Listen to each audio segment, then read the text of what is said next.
रामराम मंडळी, 2023 वर्ष हे शेतकऱ्यांसाठी खूप हालाकीचं आणि परेशानीचं गेलं असं आपल्याला म्हणता येईल. कारण की पाऊस येण्याच्या मोसममध्ये पाऊस येण्याच्या मोसममध्ये जूनमध्ये तर पाऊस आलाच नाही आणि शेतकऱ्यांनी त्याच्या वावरात पेरलेली पिकं कशीबशी तुषार सिंचनद्वारे ठिबक सिंचनद्वारे कशीबशी जगवली. त्यानंतर त्याची काढणी झाली, सोयाबीनची वगैरे काढणी झाल्यानंतर हरभरा, ज्वारी, गहू, करडी अशी पिकं असतील स्वतःच्या शेतामध्ये पिकं पेरली होती. त्या पिकांना पाणी देण्यासाठी स्वतःच्या विहिरीमध्ये पाणी नव्हते, पण पाणी साचून त्याने तुषार सिंचन नवीन सेट विकत आणून इतराकडून पैसे उसनवारी करून त्याने तुषार सिंचन विकत घेतले आणि पिकांना पाणी दिले. स्वतःच्या ज्वारी, हरभरा या पिकामध्ये कोळपणी, खुरपणी, औषध फवारणी करून पिके चांगली जोमदार आली होती. या पिकांची खूप त्याने चांगली पोटाच्या लेखाप्रमाणे मुलाबाळाप्रमाणे निगा राखली.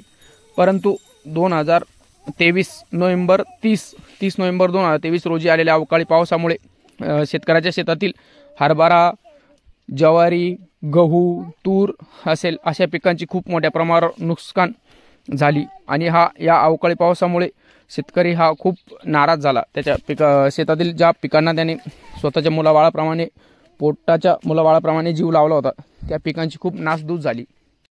ज्यावेळी त्या पिकांना पाणी पाहिजे होते त्यावेळेस पाऊस आला नाही, पण परतीच्या किंवा अवकाळी पावसामुळे शेतकऱ्यांचे खूप मोठ्या प्रमाणावर नुकसान झाले दिसत आहे. आपल्याला शेतातील हरभरे हे पूर्ण जळून गेलेले आहे. अतिरिक्त पावसामुळे त्याला पाण्याचं प्रमाण जास्त झालं, त्यामुळे हरभरा हा पूर्ण जळून गेलेला आहे. शेतातील तूर असेल, तूरही पूर्ण शेंगा खराब झालेल्या आहेत. तुरईचे शेंगा हे पूर्ण सडून गेलेल्या आहेत. त्यावेळी शेतकऱ्याच्या तोंडात आलेला घास हा काही परवडण्याचा झाला. शेतकऱ्याने हे करावं की ते करावं. त्याने पेरलेल्या तुरीचं उत्पन्न चांगलं आलेलं असताना शेंगा निब्बर झाल्या होत्या. त्यावेळी अतिरिक्त हा जो पाऊस झाला त्या पावसाने शेतकऱ्याच्या तोंडाशी आलेला घास हा ओढून घेतला असं म्हणता येईल आपल्याला. आता त्याला पुढे पेरणीलाही काही चान्स नाही आणि काही नाही. एका शेतकऱ्यांच्या शेतावरती गेलो होतो. त्यांनी सांगितलं की माझ्या शेतामध्ये 5 एकर तुरीचं क्षेत्र होतं. तुरई खूप चांगली जोमात आली होती.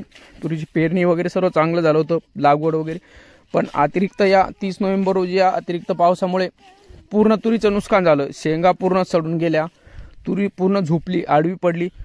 जो अतिरिक्त हा पाऊस आला त्यामुळे शेतकऱ्याचं खूप मोठ्या प्रमाणावर नुकसान झालेलं आपल्याला दिसून येत आहे.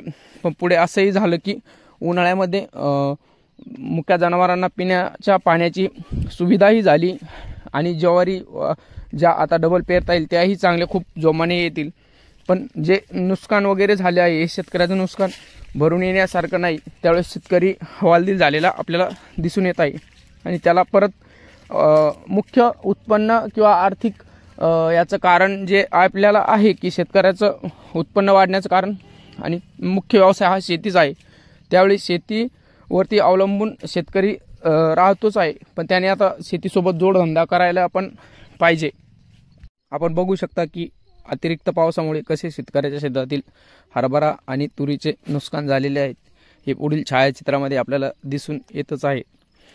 कारण की हा अतिरिक्त पाऊस पिकांना पाण्याची गरज नसताना हा अतिरिक्त पाऊस आलेला